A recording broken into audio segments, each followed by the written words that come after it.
Hola, muy buenas tardes amigos, bienvenidos a un nuevo video aquí en nuestro canal Milan Chess. Bueno, en ocasiones anteriores les estaba comentando sobre hacer un video sobre los campeones del mundo del ajedrez. En esta ocasión les traigo una introducción a eso que más adelante les presentaré. Este video se trata sobre el campeonato del mundo del ajedrez, su historia, sus orígenes y un poco más. Quiero que disfruten, así como yo siempre disfruto, investigando y compartiéndoles a ustedes esta información. Bueno, sin más, aquí está el contenido.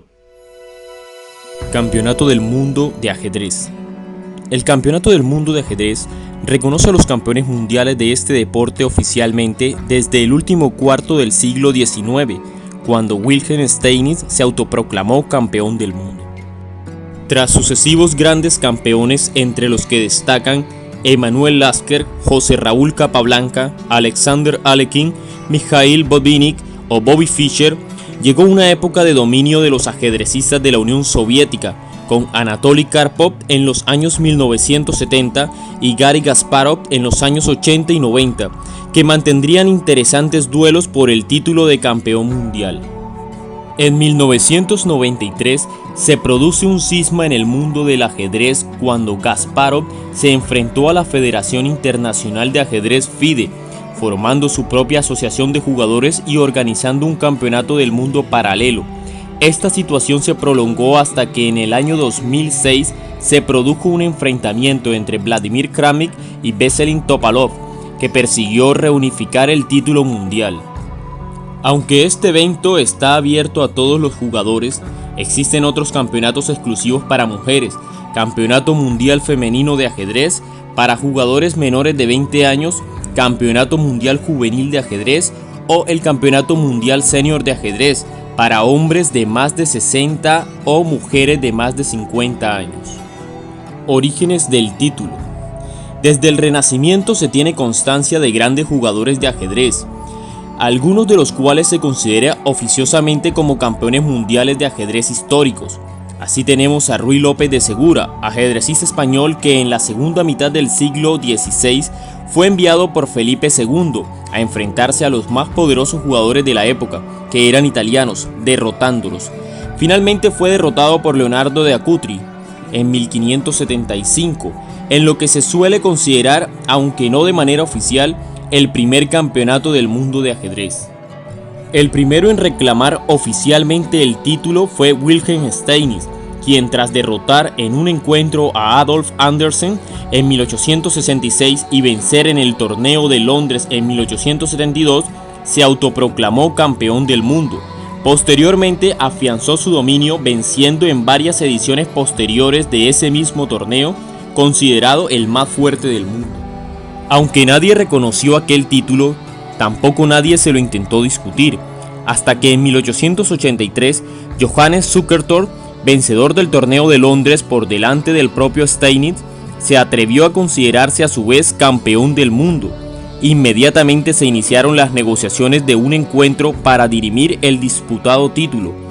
Fue una negociación ardua, ya que ninguno de los dos quería aceptar la condición de aspirante al título, pero finalmente en 1886 se disputó el primer campeonato del mundo de ajedrez. El resultado fue de 10 victorias para Steinitz, 5 para Zukertort y 5 empates.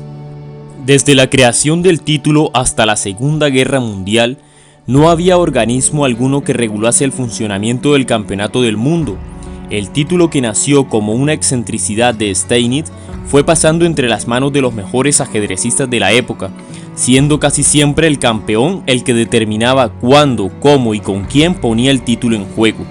En ciertas ocasiones, como en 1910, cuando Lasker jugó contra Schleicher, aunque las condiciones del encuentro no se hicieron públicas, se especula con que si el resultado del encuentro era 1-0, 2-1 o 3-2 en favor del aspirante, el encuentro sería dado por empatado, reteniendo consecuentemente el título el campeón. Historia. Tras su victoria ante Zukertort, Steinitz defendió y retuvo su título mundial en 3 ocasiones, 2 ante Mikhail Ivanovich Chigorin en La Habana en 1889 y 1892, y una ante el húngaro Isidor Gunsberg, Nueva York, 1890 y 1891. antes de ser destronado por el alemán Emanuel Lasker, Nueva York, Filadelfia y Montreal en 1894. Se inició entonces un largo reinado de Lasker, que se extendió hasta 1921. Durante este tiempo, Lasker mantuvo su título ante el propio Steinitz en Moscú en 1897, ante Frank James Marshall en varias ciudades de Estados Unidos en 1907, ante Siegbert Tarrasch en Düsseldorf y Múnich en 1908, ante David Janowski en 2 ocasiones en París en 1909 y Berlín en 1910, y ante Karl Schlechter en Viena y Berlín en 1910, antes de ser derrotado por el cubano José Raúl Capablanca en La Habana en 1921. Los 11 años que median entre las dos últimas defensas de su título fueron debidos en parte al paréntesis que supuso la Primera Guerra Mundial, en el año 1914 hasta el año 1918, y en parte a las dificultades que le puso a Akiva Rubinstein para la disputa del campeonato. Tras su victoria ante Lasker, José Raúl Capablanca, o el niño prodigio, como se le vino a llamar al ajedrecista cubano, perdió su cetro mundial en la primera defensa que hizo del mismo ante Alexander Alekhine en Buenos Aires en 1927. Alekhine, en cambio, mantuvo un largo reinado del título mundial, que defendió y retuvo en 2 ocasiones ante Efim Dmitrievich Bogolyubov en varias ciudades de Alemania y Países Bajos en el año 1929 y varias ciudades de Alemania en el año 1934, antes de ser derrotado por el neerlandés Max Iwi en varias ciudades de Países Bajos en el año 1935, a quien sin embargo volvió a arrebatar el título poco después en varias ciudades de Holanda en el año 1937 y que ya conservó hasta su muerte en el año 1946. A partir del año 1948 y a raíz de la muerte del vigente campeón Alexander Alekhine, la FIDE, Federación Internacional de Ajedrez, se encargó de organizar el Campeonato del Mundo. Para la edición de 1948 se organizó un torneo en La Haya y en Moscú entre los mejores jugadores del momento: Mikhail Botvinnik, Vasily Smyslov, Paul Keres, Max Iwi y Samuel Reshevsky, de los que el nombrado en primer término salió vencedor.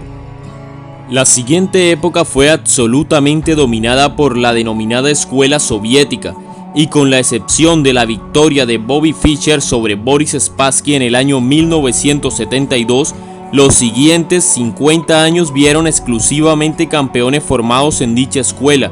Incluso años después de la desintegración de la URSS con la llegada de Kasparov, las cosas volvieron a cambiar. La rivalidad que existía entre Garry Kasparov y Anatoly Karpov, llegando a considerarse cohesión de estado de la URSS, se coló en la FIDE, que no siempre tuvo un comportamiento tan neutral como hubiera sido deseable. Desde que destronó a Karpov, Kasparov mantuvo una posición muy crítica con la FIDE y con algunos de sus miembros, como Florencio Campomanes en particular.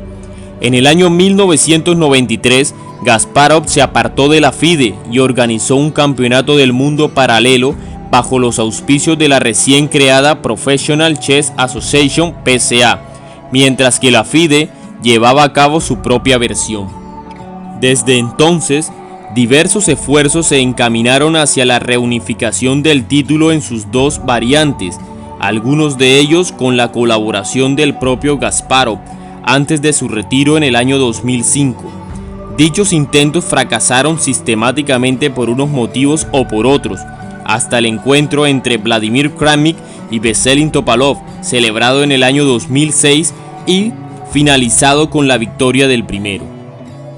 Recientemente, el título del Campeonato Mundial ha sido obtenido por 2 ajedrecistas de formación externa a la esfera soviética: el indio Viswanathan Anand desde el año 2007 hasta el año 2013 y el noruego Magnus Carlsen, vigente desde el año 2013 a la fecha. La evolución en el estudio y análisis del ajedrez por parte de la élite mundial ha sido, hasta los años 80, basado en la lectura de libros y archivos de partidas de todos los tiempos, unido a una constante participación en torneos de jerarquía internacional y la asesoría de expertos particulares, viéndose complementada a partir de los años 90 con la intervención de las computadoras y software de simulación, almacenamiento y cálculo. Muy bien amigos, hemos terminado con este video, con este material. Espero que hayan disfrutado muchísimo, espero que hayan aprendido también, así como yo también aprendo siempre que realizo estos videos. Bueno, también como he mencionado en videos anteriores, quiero que me disculpen porque a veces pronuncio de una forma no tan clara palabras en otros idiomas. Lo intento hacer de la mejor manera para ustedes. Bueno, espero que sigan suscribiéndose a mi canal, que sigan compartiendo estos videos y un abrazo grande para todos. Adiós.